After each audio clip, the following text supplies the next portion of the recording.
পারে না, সবাই পুরস্কৃত হয় না।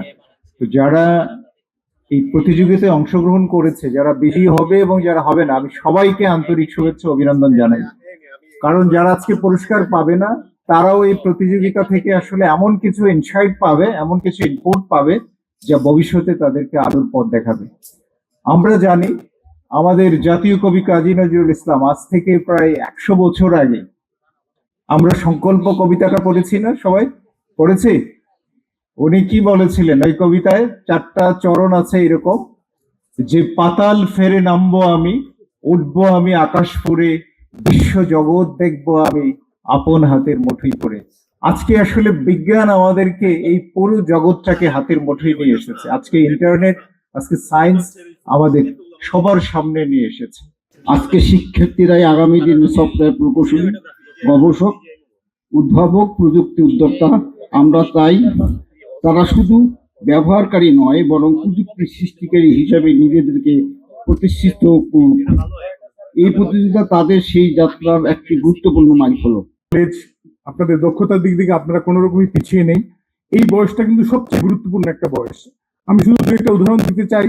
আপনারা জানেন যে আপনারা সবাই ইউজ করেন সোশ্যাল মিডিয়া। মার্ক জাকারবার্গ তার ফেসবুক প্রতিষ্ঠা করেছে 19 বছর বয়সে।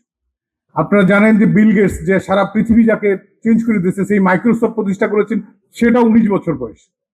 আমাদের যে ফাহিম সালে, যে পাঠাওয়ের সহ প্রতিষ্ঠাতা, বাংলাদেশি ছেলে, যার স্টার্ট আপ এখন $1 বিলিয়ন ভ্যালুয়েশন, তিনিও কিন্তু ইউনিভার্সিটি স্টুডেন্ট অবস্থাতেই এটা তৈরি করেছেন।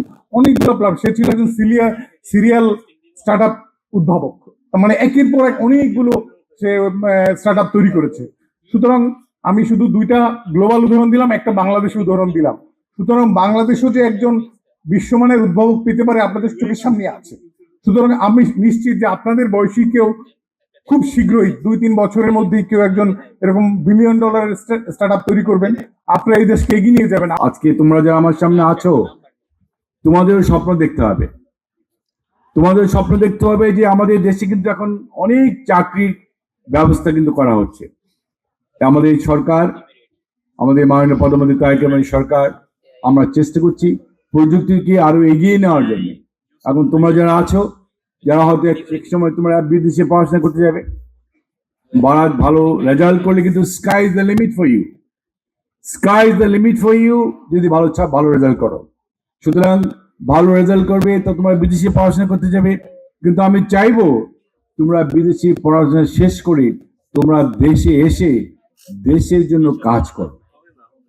আমি দেখেছি অনেক ইয়াং ছেলে পেলে যারা এখন আমেরিকায় বা অস্ট্রেলিয়া, কানাডাতে এবং ইউরোপে পড়াশোনা করছে, ওরা অনেকেই দেশে আসতে চায়। এবং তোমরা যারা আছো, নিশ্চয়ই তোমরা এখন থেকে হয়তো চেষ্টা করছো কোথায় যাওয়া যায়, কোন ইউনিভার্সিটি যাওয়া যায়, কি সাবজেক্ট পড়া যায়। আমি আবারও বলবো যে তোমরা যারা পড়াশোনা করে বিদেশে যাবে, এখানে তো যারা আছে তারা তো পড়বেই, কিন্তু বিদেশে যাবে তাদেরকে অনুরোধ করবো যে তোমরা পড়াশোনা শেষ করে দেশে এসে তোমরা দেশের কাজে, তোমাদের দেশ তোমাদের, we need you, the country needs you, young generation তোমরা যারা আছো। সুতরাং আমি আশা করবো, আজকে একটু আগে সচিব বলে গেলেন যে আমরা 500 কোটি টাকা স্টার্ট আপ একটা ফান্ড রেজ করেছি। এবার যারা ইয়াং ছেলেপেলে তোমরা যারা আছো, তোমরা আসো আমাদের কাছে, নতুন প্রযুক্তি, নতুন উদ্ভাবন নিয়ে আসো। আমরা তোমাদের সাহায্য সহযোগিতা করি, সরকার তোমাদের পাশে আছে। এই নতুন প্রজন্মকে আমাদের মাননীয় প্রধানমন্ত্রী কদিন আগে ঢাকা ইউনিভার্সিটি গিয়েছিলেন, সেই ইউনিভার্সিটির ছেলেপেলেদের সাথে কথা বলেছেন, ওনাদের কিভাবে এগিয়ে নেওয়া যায়। উনি কিন্তু বলেছেন আমরা ইয়াং জেনারেশনের পাশে থেকে তারা যেন ভবিষ্যতে তাদের মানে কি বলে, we can see them, want to see them their future is bright.